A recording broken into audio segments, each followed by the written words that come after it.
सा देर हो गई मेरे को, और अगर मैं यहाँ नहीं आ पाता तो शायद अपने आप को जिंदगी भर माफ नहीं कर पाता। आगरा की सरजमीन पर आके आपने ये जो रोशनाई जगाई है, ये वाकई में हम तो उस अल्लाह ताला से दुआ करेंगे, अल्लाह ताला से दुआ करेंगे कि आप जैसे 10-20 और नेक दिल और इतने पढ़े लिखे, इतने इंटेलेक्चुअल आदमी और पैदा करें, जिससे कि जाके आप भारत का कोना कोना, देश का कोना कोना रोशन करें। तहे दिल से स्वागत आपका। मेरा एक छोटा सा सवाल से पहले थोड़ा सा, एक हमारे भी गुरु ग्रंथ साहब के अंदर गुरु नानक साहब ने पूरी दुनिया का चक्कर लगाया, जिसके अंदर मक्का मदीना भी शामिल है। और जैसा कि एक सवाल इससे पहले हो चुका है कि गैर मुस्लिम जो है मक्का मदीना में अलाउड नहीं है, वहां का कैंटोनमेंट जो है अलाउ परमिशन नहीं देता। मगर ये तो तय है, आप मानते हैं, इस्लाम मानता है, हम मानते हैं, हमारे ग्रंथों के अंदर दर्ज है। गुरु नानक साहब के 2 चेले थे, एक बाला और एक मर्दाना, एक हिंदू और एक मुस्लिम। मर्दाना की बहुत ख्वाहिश थी कि मुसलमान जब तक पूरा मुसलमान नहीं कहलाने का हकदार, जब तक कि वो काबा का दर्शन ना कराए, तो गुरु नानक साहब उसको लेके और काबा गए। हमारे ग्रंथ के अंदर जो दर्ज है कि जब वो वहां पहुंचे, उन दिनों बहुत लंबा ये किस्सा है, 1 साल लगता था, और वो रूट सारा उसका वर्णन है। और वहां जब मक्का जो मस्जिद के बाहर साथ ही एक दीवार थी, जहां पर के भारत के जो मुसलमान दर्शन करने जाते थे काबा के, वो उनको वहां ठहराया जाता था। वहां की देखभाल जो करता था वो मुल्ला जीवन करता था। जब गुरु नानक साहब अपने चेलों के साथ में वहां पर पड़े थे, तो सुबह जब मुल्ला जीवन वहां की सफाई करने के लिए आया, तो उसने देखा गुरु नानक साहब के जो पैर थे वो काबा की तरफ थे। वो गुस्से में चिल्लाया कि ये कौन काफिर है जो कि काबा की तरफ पैर करके पड़ा है, और उसने गुस्से के अंदर आके उनके पैरों को झटका दिया, दूसरी तरफ किया।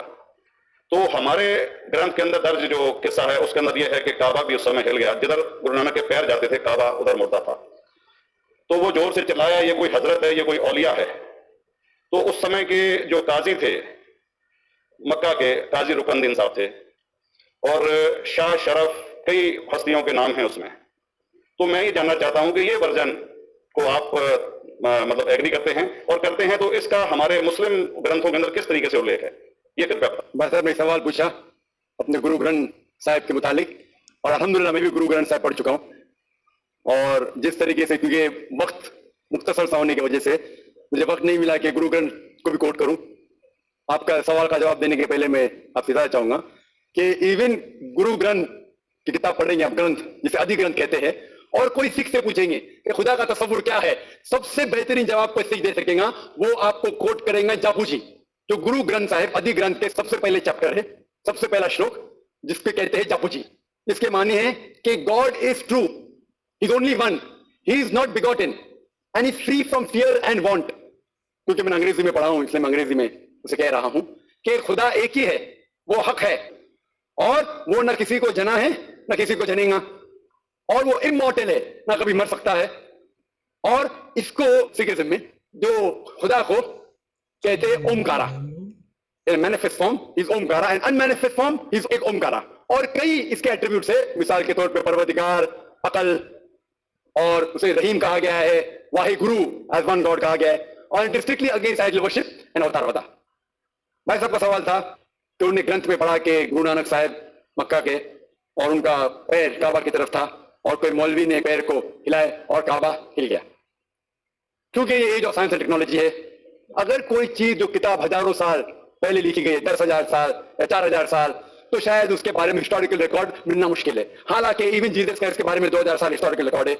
क्योंकि सिखिज्म जो एकदम नया मजहब है, जितने मजाहिब के मुकाबले हिंदुस्तान में नया है, कुछ 100 साल पहले 15th सेंचुरी में, toward the end of the 15th century, Guru Nanak साहब जो पंजाब के थे, ये मजहब कायम हुआ।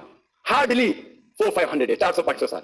और अगर ये मान लो, सपोज मिसाल के तौर पे मान लो, मैं क्यों कह रहा हूं कि मैं नहीं चाहता हूं किसी को बुरा लगे, मान लो ये सच है, मान लो अगर 400-500 साल पहले अगर ये होता था कि काबा इधर से उधर हिल जाता था, तो हिस्टोरिकल रिकॉर्ड में बिल्कुल लिखा होता था। और कई हिस्टोरिकल रिकॉर्ड में ये नहीं कि काबा हिला इधर उधर, कई हिस्टोरिकल रिकॉर्ड आप देखेंगे। हिस्ट्री इतनी अल्हम्दुलिल्लाह 800-900 साल पहले, 1000 साल पहले जो मुगल ने किए, बिल्कुल लिखा हुआ हिस्टोरिकल रिकॉर्ड में। तो ये कहना कि गुरु नानक साहब वहां गए और काबा हिल गया, ये बिल्कुल साइंस के खिलाफ है, क्योंकि साइंस में कोई भी रिकॉर्ड नहीं है, वहां के देश के रिकॉर्ड में कहीं भी नहीं कि काबा हिला। तो इसलिए हम कहते हैं कि हो सकता है ये गलती से किसने लिखा होगा। मैं कई किस्से कहानी ये मैं तस्लीम करता हूं कि गुरु ग्रंथ साहिब में कई चीजें सही है, हक की बात है, लेकिन ये तस्लीम करना कि काबा हिल गया, ये बिल्कुल साइंस के भी खिलाफ है, साइंस के खिलाफ है। और इस्लाम में भी ये नहीं है। लेकिन ये कहना कि कोई गैर मुस्लिम जा सकता है,